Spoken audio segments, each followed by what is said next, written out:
Welcome to our channel. Today we how to log into Charles Schwab on iPhone, secure access step by step clearly. To begin, locate the Charles Schwab app on your iPhone. If you haven't downloaded it yet, go to the App Store and search for Charles Schwab. Once the app is installed, tap to open it. You will see the login screen. Enter your username in the first field.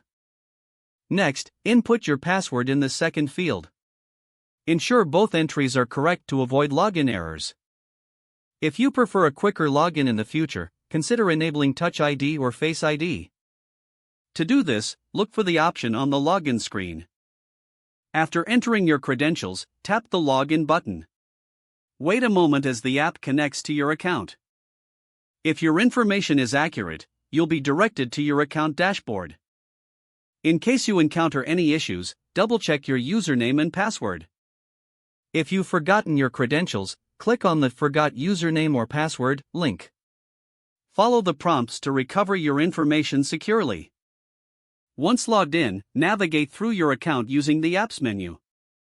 For added security, make sure to log out after completing your session. If the page does not load, refresh the browser or try again in a private or incognito window. Make sure you are using the correct email address, then retype it carefully to avoid small typos. If your password is not accepted, use the reset option and create a new strong password you can remember.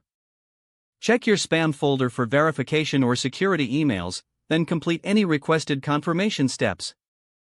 Enable two-factor authentication if available to improve account security and reduce unauthorized access risk.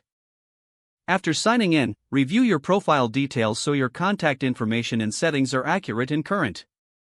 If you see an error message, note it down and try again after restarting your device and internet connection. Log out when you finish, especially on shared devices, to keep your account and payment information secure.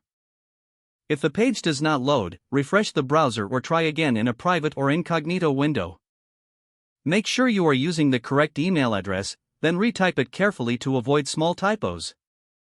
If your password is not accepted, use the reset option and create a new strong password you can remember.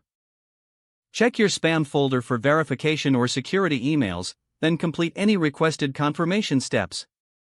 Don't forget to like this video and subscribe to our channel for more step-by-step tech guides.